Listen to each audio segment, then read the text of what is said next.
My guest on the program is a former police commissioner for the Federal Capital Territory, Mr. Wilson Inalegwu.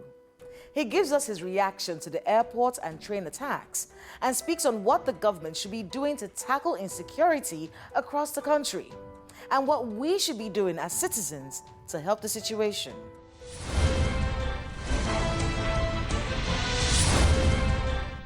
Mr. Inalegwu, welcome to Dateline Abuja. It's a pleasure for me to be here.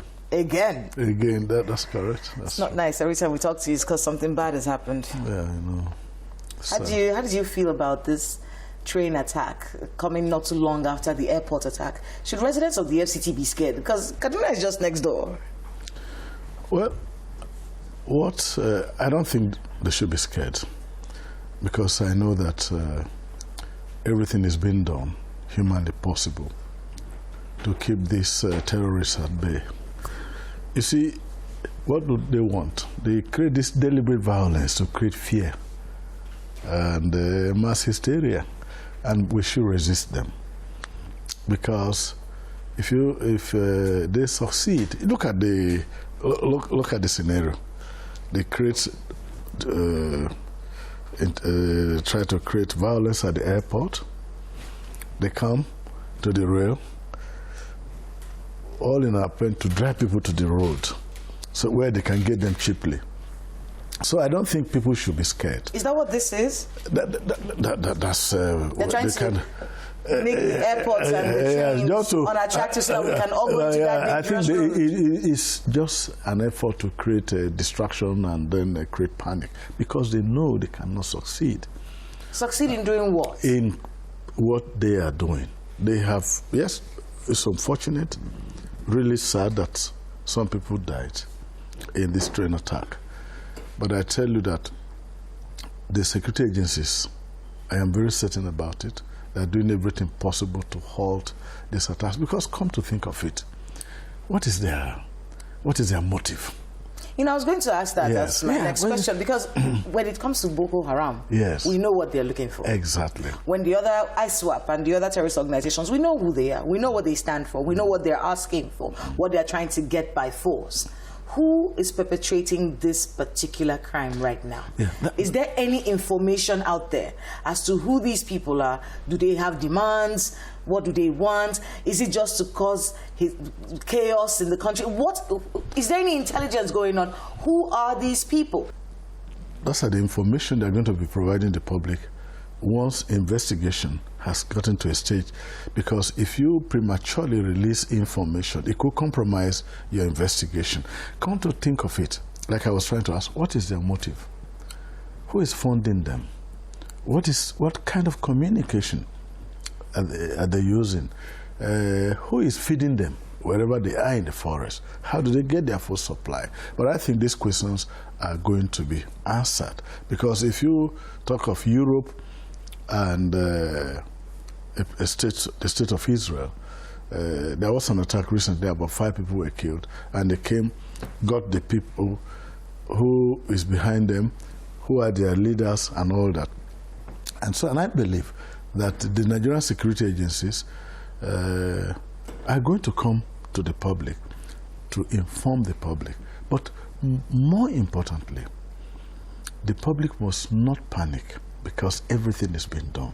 Because if we panic and give in to these people, then they would have achieved their aim. Because come to think of it, all this attack, what do they seek to gain? Haven't they made enough money from all the kidnaps in villages, cattle rustling, and the rest?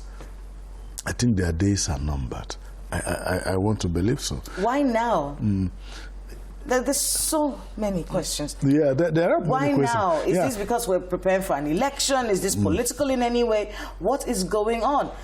I want to find out. There are people who've been kidnapped as a result of this particular attack. Yes. So someone is collecting ransom as we speak. Yeah, somebody is going to collect ransom. So phone calls are going on. These are done. Yes.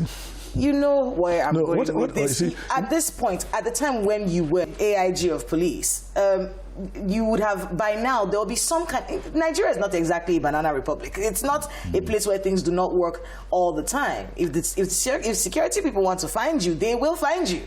And so what's the story? Why is it taking so long for someone to say something? If someone has called to collect ransom by now, then we should have started tracing people by now. Or is this still under wraps? They will tell us later. No, is that what's going on? And I think tracing and tracking is ongoing.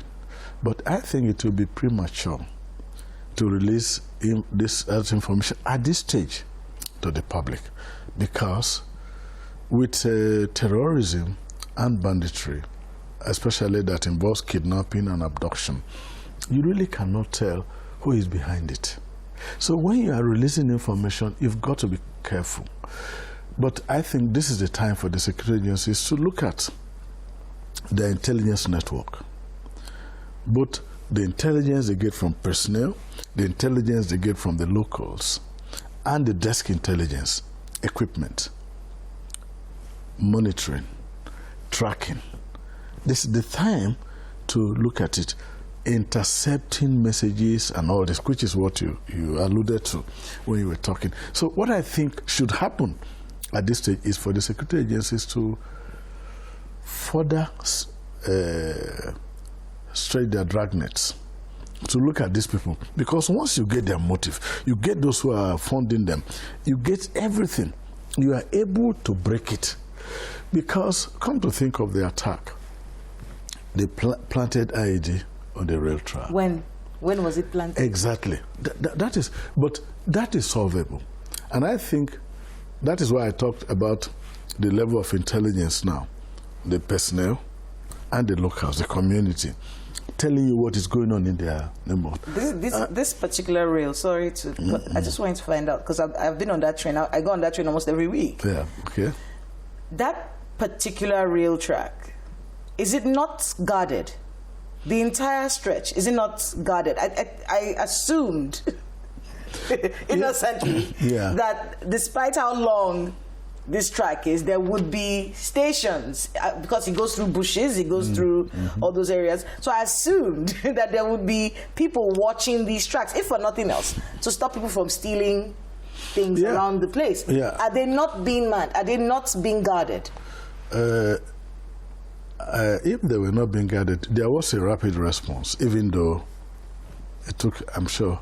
No, the rapid response was after the attack happened. Yes. We're talking about when the planting of the IED happened. Yeah, that's where you talk of radar and having a optical fiber, which you can put on the rail track, so that on a 247 basis, there would be, once any movement around the rail track, it could trigger an alarm. Was that the equipment that Mr. Amechi well, I don't know the equipment was asking for. Yeah, but it is possible to man and network all the rail lines. But I want to thank you so much for being with us on Dateline Abuja, and good luck with the work that you do. Thank you.